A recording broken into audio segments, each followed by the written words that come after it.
Hello again. I'm Mark Peterson, and we're here to talk about ancient coins again. And we're going to talk about something that will be familiar to anybody who collects ancients and will be possibly a little bit surprising to people who don't.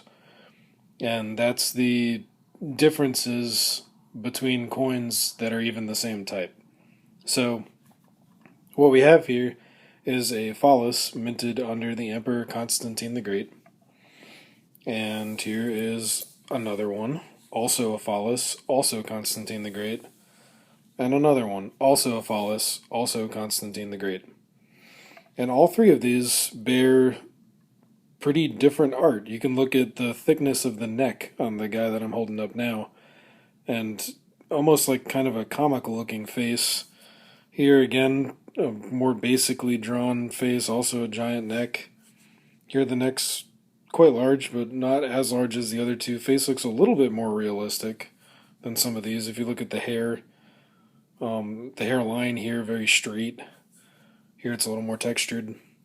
The style is quite different on all three of these, even though they all represent the same coin. And even the inscriptions on them have some moderate differences.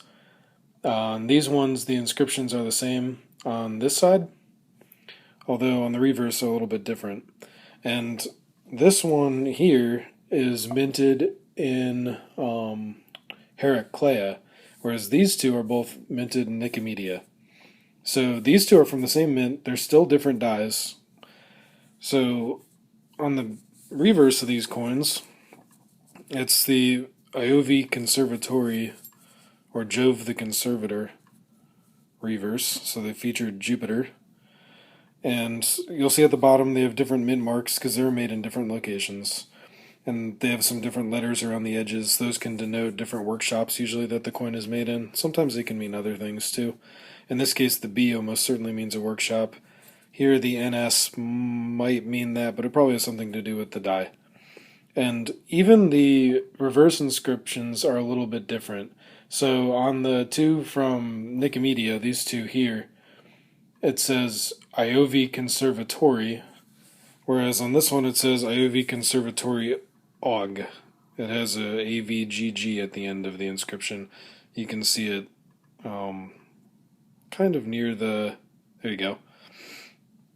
At the 1 o'clock position right now. And that doesn't make it a different coin.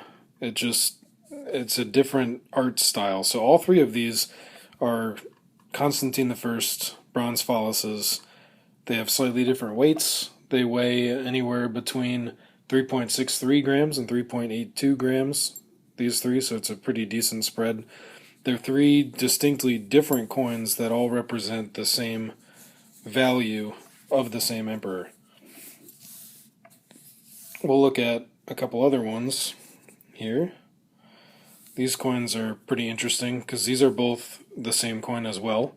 They are minted under Severus Alexander. He was part of the Severan dynasty, and actually the last ruler in the Severan dynasty. And this one here is very strange. It's double struck. So if you look on his head, you can see a couple letters printed on his head.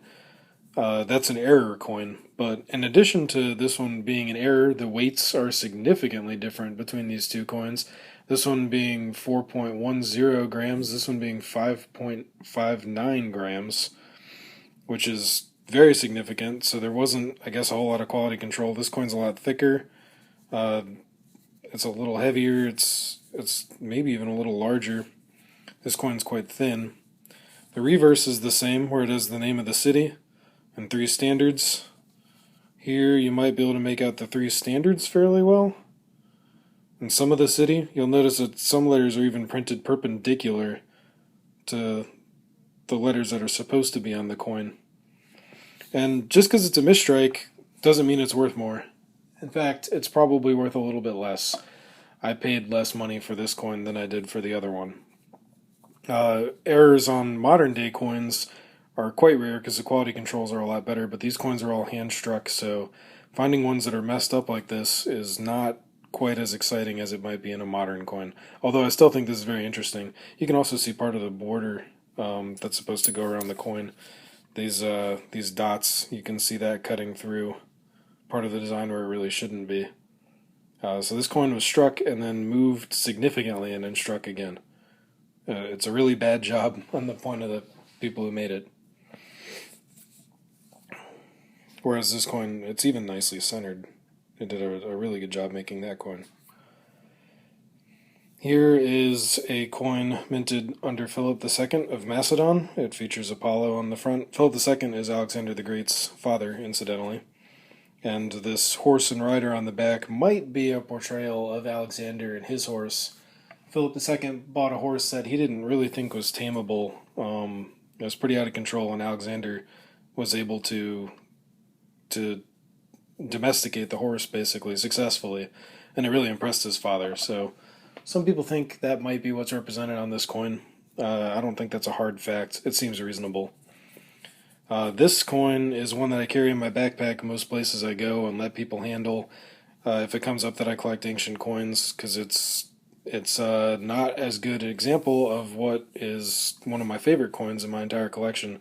It's the same coin. This one's struck off-center. This one's perfectly centered and has a really nice patina. On the back, it has a nicer looking horse that's again more centered and better struck. You can even see some of the details in the mane. There's a trophy cup, or a double-handled cup that's probably a trophy underneath this horse that might signify Philip II's victory in the Olympics. He commissioned a chariot team that won, and it was pretty significant because he was the first non-Greek to ever win anything in the Olympic Games. And it resulted in the Greeks accepting the Macedonians as Greeks, because the Greeks thought they were kind of a master race, and then when someone from another people group was able to best them in sport, they determined that they must also be Greek, because a non-Greek couldn't have beat them. So it's kind of like inclusive prejudice in a weird kind of way. So in my mind, this coin is worth a lot more than this one, maybe even twice as much, because it has much better eye appeal, which is a word that ear collectors say a lot. And it's such a nice example of this particular coin. It's very attractive to look at. Whereas this one is a pretty cool coin with pretty good detail, but it doesn't have the same appeal. And here's a drastic difference of two coins that are the same thing. This is a provincial coin struck under Hadrian. This coin's not in great shape. It's got some weird incrustations on it, and it's hard to read the legend. But it is the nicer one that I have, because the other one that I have is really hard to read anything on. You can see that it's Hadrian from the portrait. The patina is totally different. The size of the coin is different. The size of the portrait is different. So these are struck on different dies. The weights are drastically different. Here we have 7.09 grams. Here we have 10.39 grams. So I guess in precious metals it would have been more important to have made your coins consistent weight. Bronze maybe not as much. And on the back it says call bear. You can not really make out the call because of that crustacean over it. But that stands for Colonne Beirutis, which is the old name of Beirut in Lebanon. And it has standards of the eagles on the top of them on either side of that. We have the same thing on the back of this coin, but it's very hard to see. It's hard to make out really any letters at all. You can kind of make a CO and a BE there a little bit. And you can see that it's supposed to have the same eagles, but these coins are very different looking from one another, even though they are the same type and arguably the same coin, but struck on different dies with different sized flans, and they've had a different history over all the years that they've been in existence. So when you collect ancient coins, you're looking for not just the coin type, but you're looking for a condition that you enjoy, an eye appeal that you enjoy, and that can affect value significantly. Maybe a coin that's too expensive and out of your price range is suddenly affordable if it's got weird wear on it or a weird strike or errors or some kind of problems. And whenever you sell a coin, you might have a mind of replacing it someday, but you're never going to replace it with the same coin, because that coin's not going to exist. All these coins are different and completely unique just because of the circumstances under which they were made and the fact that they were handmade. You might find two that are very similar, maybe two struck on the same die, Maybe two struck on the same die that even are struck with the same level of quality, but there will even be differences between those. And that's part of what makes the hobby really fun. It makes the coins really interesting. Thank you for watching.